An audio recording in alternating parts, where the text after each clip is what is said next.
Hello everyone, कैसे हैं आप सब। मेरे इस यूट्यूब चैनल में आप सभी का हार्दिक स्वागत है। तो बच्चों, हम स्टार्ट कर रहे हैं आज एक नया टॉपिक जिसका नाम है डिमांड। इससे पहले हम जो ये कंज्यूमर बिहेवियर थ्योरी है, इसके कुछ टॉपिक्स ऑलरेडी कवर कर चुके हैं। आई होप आपको वो समझ में आया होगा। बिना समय गवाए आज हम स्टार्ट करेंगे डिमांड। तो देखिए बच्चों, डिमांड क्या होती है? Quantity of the commodity that a consumer is able to willing to purchase in a given period and at the given price। यानी कि एक जो कंज्यूमर है वो एक वस्तु की क्वांटिटी, गुड की क्वांटिटी जो परचेज करना चाहता है गिवन पीरियड और गिवन प्राइस में, दैट इज़ कॉल्ड डिमांड। यहाँ पे आपको एक चीज़ याद रखनी है कि डिमांड में क्वांटिटी डिमांडेड आता है।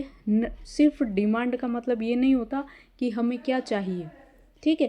डिमांड का मतलब ये होता है कि किसी वस्तु की कितनी क्वांटिटी हम डिमांड कर रहे हैं। Quantity demanded is refers to demand या considered to demand. Fine. So demand curve क्या होता है? देखिए, it is a graphical representation of demand schedule. Demand curve होता है इस तरीके से, है ना। ये आगे अभी हम देखेंगे। So what is demand curve? It is a graphical representation of demand schedule. अब हम देखेंगे डिटर्मिनेंट्स ऑफ डिमांड, कि जब किसी वस्तु की हम डिमांड करते हैं, when we are willing to purchase something, so हम उसमें क्या क्या चीज़ को कंसीडर करते हैं, ठीक है। सबसे पहले हम कंसीडर करते हैं कि प्राइस ऑफ अ कमोडिटी, जो हम कमोडिटी परचेज करना चाह रहे हैं उसकी प्राइस क्या है। सेकेंड इज़ इनकम, हमारी इनकम क्या है। Third is price of related goods, जो कमोडिटी हम यूज़ कर रहे हैं, the commodity which we are willing to purchase, उसकी जो रिलेटेड थिंग्स हैं, रिलेटेड गुड्स है उसके आसपास की, उनका प्राइस भी डिमांड को इफ़ेक्ट करता है। टेस्ट एंड प्रेफरेंस, हमारे क्या टेस्ट है, हमारी क्या प्रेफरेंसेस है किसी कमोडिटी को लेके, that is also important. Now 5 point is expectation of future price changes. Future price को लेके अगर हमारे दिमाग में कोई एक्सपेक्टेशन है, ठीक है, मान लीजिए अगर आपको ये लगता है कि फ्यूचर में प्राइसेस बढ़ेंगी या प्राइसेस घटेंगी, that is also effect on demand. Fine. देखिए, अब ये है आपका डिमांड कर्व। यहाँ पे ये आपका डिमांड कर्व है। यहाँ पे हमने ली है प्राइस, ठीक है, यहाँ पे हमने ली है क्वांटिटी। अब देखिए, किसी वस्तु की अगर प्राइस यहाँ है तो इसकी डिमांड यहाँ है, यानी कि ओ क्यू डिमांड है अगर प्राइस है पी। अगर प्राइस घटकर P1 हो जाती है तो वस्तु की डिमांड क्या हो जाती है? Q1 हो जाती है। यानी कि क्या हुआ? पहले प्राइस थी इतनी तो क्वांटिटी थी इतनी, यानी ये क्वांटिटी थी, ठीक है, ये क्वांटिटी थी। अब प्राइस जब ये हो गई तो क्वांटिटी बढ़कर कितनी हो गई? ये हो गई। यानी कि जब प्राइस ज़्यादा होगी तो वस्तु की डिमांड कम होगी, जब प्राइस कम होगी तो वस्तु की डिमांड ज़्यादा होगी, ठीक है। ये यहाँ पे हमें क्वांटिटी कंसीडर किया है और यहाँ पे हमने प्राइस को कंसीडर्ड किया है। फाइन। और ये हमारा डिमांड कर्व है। डिमांड कर्व ये यहाँ से ए से बी पॉइंट पे शिफ्ट हो रहा है। क्या हो रहा है? शिफ्ट हो रहा है जब प्राइस कम या ज़्यादा हो रही है। क्लियर है? यहाँ पे बताया गया प्राइस कम होने से इसकी डिमांड बढ़ गई है। फाइन। चलिए आगे देखेंगे। अब देखिए, नॉर्मली जब हम कोई चीज़ें खरीदते हैं, कोई वस्तु खरीदते हैं, कोई सर्विसेज लेते हैं, तो हम इतना नहीं सोचते हैं कि वो नॉर्मल गुड है, कॉम्प्लीमेंट्री है या सब्सटीट्यूट है। But as a student of economics, हमेशा आपको ये चीज़ ध्यान में रखनी होती है, या नॉर्मली हमारे बिहेवियर में आ ही जाती है कि नॉर्मल गुड क्या होती है, कॉम्प्लीमेंट्री गुड क्या होती है, सब्स्टिट्यूट गुड क्या होती है और इन्फीरियर गुड क्या होती है। सो नॉर्मल गुड की अगर बात करें, normal good which having positive relation with income, it means when income rises demand of normal good also rises। Normal good वो होती है जब इंसान की इनकम बढ़ती है तो साथ में उसका कंजप्शन भी बढ़ता है, ठीक है, दैट इज नॉर्मल गुड। जब इनकम बढ़ी तो क्या हुआ, उसकी डिमांड भी बढ़ी। अब देखिए कॉम्प्लीमेंट्री गुड क्या होता है, increase in the price of one good cause decrease in demand for other good. Complementary good होता है कि एक चीज़ की प्राइस बढ़ी तो दूसरी चीज़ की प्राइस मतलब डिमांड घट गई। मान लीजिए जैसे कार की प्राइस बढ़ गई, या सॉरी पेट्रोल की प्राइसेस ज़्यादा बढ़ गई तो कार की डिमांड घट गई, समझे। कॉम्प्लीमेंट्री गुड, क्योंकि ये कार और पेट्रोल एक दूसरे को कॉम्प्लीमेंट करते हैं, क्योंकि इन दोनों का एक दूसरे के बिना काम नहीं चल सकता, ठीक है, फाइन। सो पेट्रोल की प्राइसेस इंक्रीज हुई तो कार की डिमांड डिक्रीज हुई, ये क्या है, कॉम्प्लीमेंट्री गुड। अब हम बात करते हैं सब्स्टिट्यूट गुड की। Increase in the price of one good cause in increase demand for other good. मान लीजिए टी की प्राइस बढ़ी तो कॉफ़ी की डिमांड बढ़ गई। अब आप बोलोगे ये कैसे, देखिए जब आपने क्या किया, टी की प्राइस को बढ़ाया तो लोगों ने टी को प्रेफरेंस देना कम कर दिया और कॉफ़ी का कंजप्शन बढ़ा दिया, समझे बात को, कॉफ़ी का कंजप्शन बढ़ा दिया। टी की प्राइस बढ़ी तो कॉफ़ी की डिमांड बढ़ी, दैट इज सब्स्टिट्यूट गुड्स। अब बात करते हैं इन्फीरियर गुड की। Goods which are having negative relation with income, it means less demand at higher income and vice versa. Inferior good क्या होती है कि इनकम के साथ उसका नेगेटिव रिलेशन होता है, यानी कि जब इनकम बढ़ती है तो उसकी डिमांड घटती है, इन्फीरियर गुड की, है ना। जब इनकम बढ़ती है तब इन्फीरियर गुड की डिमांड घटती है, ठीक है, और जब इनकम कम होती है तो इन्फीरियर गुड की डिमांड ज़्यादा होती है। So there is negative relation in income and inferior good, fine. चलिए अब यहाँ देखिए लॉ ऑफ डिमांड क्या है। लॉ ऑफ डिमांड क्या है, रिमेनिंग अदर थिंग्स कॉन्स्टेंट, इसको सेटेरस पेरेबस भी कहते हैं, सेटेरस पेरेबस, ठीक है, सेटेरस पेरेबस भी कहते हैं कि जो अदर थिंग्स है उसको हम कांस्टेंट मान के चलते हैं। Increase in price decrease the demand means there is negative relation between quantity demanded and price, यानी कि क्वांटिटी डिमांडेड, जो किसी वस्तु की जो क्वांटिटी है जो डिमांड की जा रही है और उसकी जो प्राइस है उसमें नेगेटिव रिलेशन होता है। कैसे होता है ये देखिए, अगर प्राइस यहाँ है तो ये यहाँ पे प्राइस, ये यहाँ पे क्वांटिटी, तो इतनी क्वांटिटी एक कंज्यूमर परचेस करता है। लेकिन जब प्राइस घटकर ये हो जाती है तो क्वांटिटी बढ़कर उसकी क्या हो जाएगी, ज़्यादा हो जाएगी। तो क्या पता चलता है कि इससे कि there is negative relation between quantity demanded and price, ठीक है। ये यहाँ पे देखिए प्राइस घटा तो क्वांटिटी बढ़ गया और प्राइस बढ़ा तो क्वांटिटी घट गया। फाइन, चलिए आगे देखेंगे।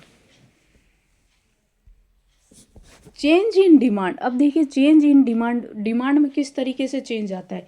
We can understand it into two ways. Change में जो डिमांड है, डिमांड में जो चेंज है उसको हम दो तरीके से समझ सकते हैं। कैसे समझ सकते हैं। Change in quantity demanded, movement on same demand curve.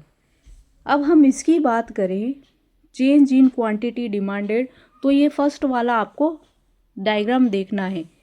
यहाँ पर ये आपका डायग्राम है जहाँ पे यहाँ पे हमने प्राइस लिया है, यहाँ पे हमने क्वांटिटी लिया है। अब देखिए यहाँ क्या हो रहा है कि ये जो डिमांड कर्व है, प्राइस यहाँ है तो क्वांटिटी यहाँ है, ठीक है। और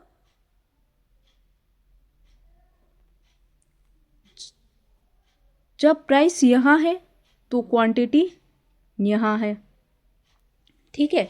मांग में क्या है, डिमांड में क्या है, चेंजेस है। लेकिन चेंजेस कहाँ है, चेंजेस कहाँ है, चेंजेस है सेम डिमांड कर्व पे, चेंजेस है सेम डिमांड कर्व पे कि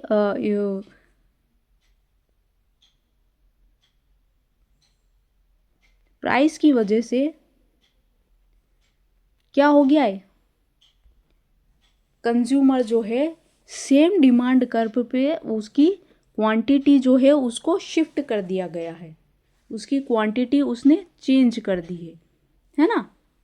और अगर प्राइस बढ़ जाती है तो क्या होता है, मांग में संकुचन हो जाता है, यानी मांग कम हो जाती है और प्राइस ज़्यादा प्राइस को अगर बढ़ा दिया जाता है तो मांग कम हो जाती है, और प्राइस कम होती है तो मांग ज़्यादा हो जाती है। फाइन, अब हम बात करें चेंज इन डिमांड। देखिए यहाँ पे change in quantity demanded, movement on same demand curve. इस डायग्राम की हम बात करें तो यहाँ पे सेम डिमांड कर्व पे कंज्यूमर का शिफ्ट है, लेकिन चेंज इन डिमांड की बात करें तो यहाँ पे आप देखेंगे कि डिमांड कर्व ही चेंज हो चुका है। समझे बात को, डिमांड कर्व ही चेंज हो चुका है। ये देखिए यहाँ से यहाँ पे D1 पे शिफ्ट हो गया है वो, ठीक है। मांग में वृद्धि हो गई, increase in demand, increase in demand.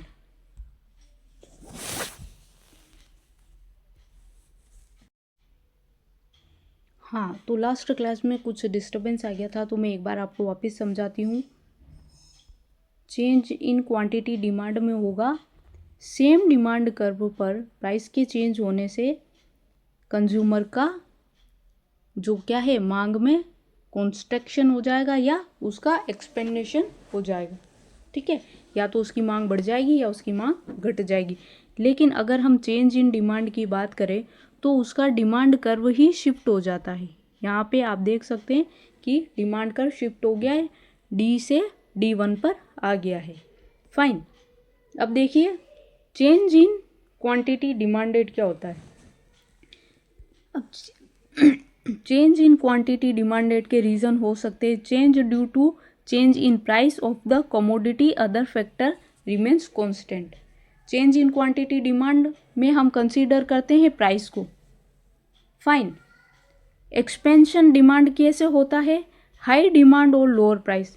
जब प्राइस कम होती है तो डिमांड हाई होती है, और कॉन्ट्रैक्शन कैसे होता है, less demand it higher price. 8, जब ज़्यादा प्राइस होती है, हायर प्राइस होती है तो लेस डिमांड होती है। अब हम चेंज इन डिमांड की बात करें तो चेंज इन डिमांड में क्या होगा, इंक्रीज इन डिमांड कैसे होगा, देखिए more demand due to other factor. Change in demand यानी डिमांड ही बढ़ गई है या घट गई है, तो क्या होगा, उसमें हम कंसीडर करेंगे किसको, अदर फैक्टर्स को। प्राइस रिमेनिंग कांस्टेंट, जैसे कि कंज्यूमर का टेस्ट और प्रेफरेंस चेंज हो गई, उसकी इनकम बढ़ गई, उसका मतलब कि कोई ऐसी चीज़ें हैं जो उसको मतलब कि जैसा होता है ना किसी कंज्यूमर को कि मेरे को कोई चीज़ लेनी ही लेनी है ना, चाहे उसका प्राइस कितना भी हो, चाहे ज़्यादा हो या कम हो, कोई चीज़ पसंद आ गई तो लेनी। तो वो क्या टेस्ट और प्रेफरेंस होता है कि प्रेफर क्या कर रहा है कंज्यूमर। तो प्राइस को इसमें कांस्टेंट रखेंगे, क्यों? क्योंकि प्राइस को हमने यहाँ पे कंसीडर किया है ना, यहाँ पे कंसीडर किया है। सो यहाँ पे प्राइस कंसीडर नहीं होगी। फाइन, चलिए अब हम बात करते हैं इलास्टिसिटी ऑफ डिमांड की। इलास्टिसिटी ऑफ डिमांड क्या है? refers to the degree of responsiveness of quantity demanded to change its price। यानी प्राइस के साथ क्वांटिटी जो डिमांडेड है, मतलब किसी वस्तु की जो डिमांड चेंज हो रही, उसकी रेस्पॉन्सिवनेस क्या है, इसको हम मेज़र करते हैं किससे? इलास्टिसिटी ऑफ डिमांड से। Percentage change in quantity demanded, percentage change in price, और इसको कंसीडर किया जाता है कैसे? ये इसका फॉर्मूला है कि percentage change in quantity demanded divided by percentage change in price. ठीक है, ये देखिए elasticity of demanded price and quantity multiply by change in quantity divided by change in price. Fine, चलिए आगे देखेंगे। यहाँ पे अलग अलग मेज़रमेंट दे रखे हैं, यानी आप ये बोल सकते हैं कि टाइप्स ऑफ इलास्टिसिटी है कि कितने प्रकार की इलास्टिसिटी हम कंसीडर करते हैं इलास्टिसिटी में, डिमांड ऑफ इलास्टिसिटी। तो यहाँ पे देखिए रिलेटिवली मोर इलास्टिक। इस डायग्राम में आप देख सकते हैं कि ये जो डायग्राम है इसमें प्राइस में कितना चेंज हुआ है? प्राइस में चेंज हुआ है सिर्फ इतना, है ना, मोर इलास्टिक। प्राइस में सिर्फ इतना चेंज हुआ है, लेकिन इसकी क्वांटिटी जो है डिमांडेड क्वांटिटी उसमें बहुत ज़्यादा चेंजेस हो गया। तो क्या है? ये मोर इलास्टिक है।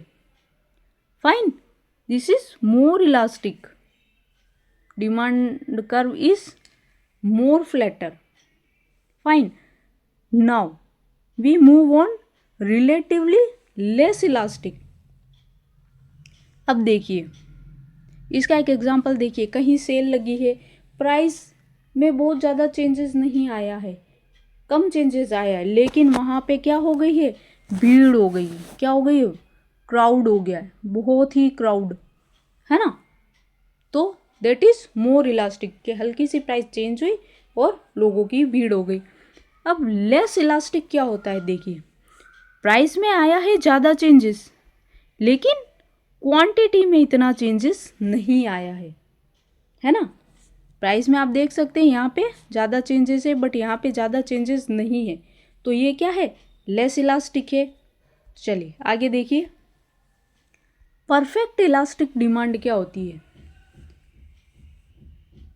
परफेक्ट इलास्टिक डिमांड होती है कि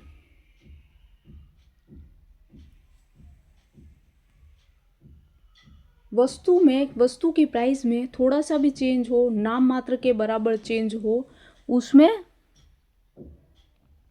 उसकी क्वांटिटी सेम ही रहती है। मतलब क्वांटिटी उसकी क्या होती है? मतलब कि जैसे कि एग्जाम्पल अपन ले सकते हैं कि यहाँ पे देखिए आप, प्राइस क्या है? इतनी है, लेकिन क्वांटिटी क्या है?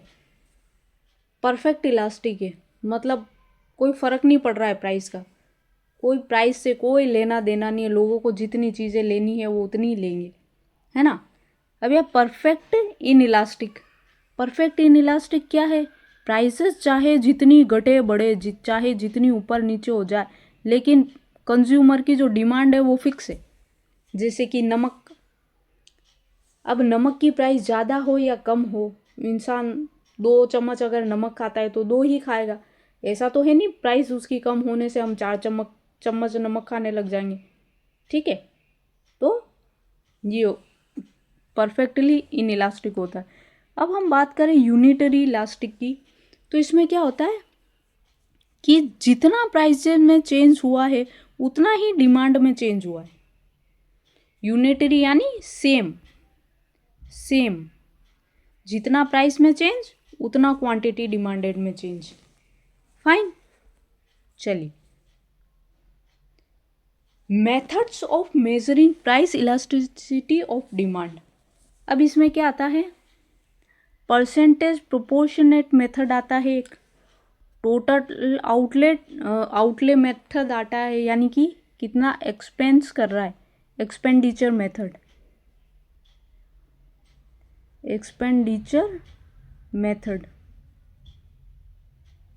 इसको कहते हैं, टोटल कितना एक्सपेंडिचर कर रहा है कंज्यूमर।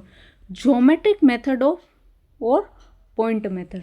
तो इन 3 तरीकों से हम क्या जान सकते हैं कि इलास्टिसिटी ऑफ डिमांड क्या है। आपके लिए इम्पोर्टेंट ये है कि आप इसको समझें कि इलास्टिसिटी ऑफ डिमांड के जो ये क्राइटेरियाज हैं, ये इसके अलावा ये और ये, these are more important. Fine, so इस जो लेक्चर है इसको हम यहीं ख़त्म करते हैं। अब हम मिलेंगे नेक्स्ट क्लास में। तब तक आपका कोई सजेशन है, कोई आप अपनी कोई बात है जो करना चाहते हैं, कुछ शेयर करना चाहते हैं, तो कमेंट में ज़रूर बताइए। मिलते हैं अगली क्लास में, पढ़ते रहिए। Thank you so much.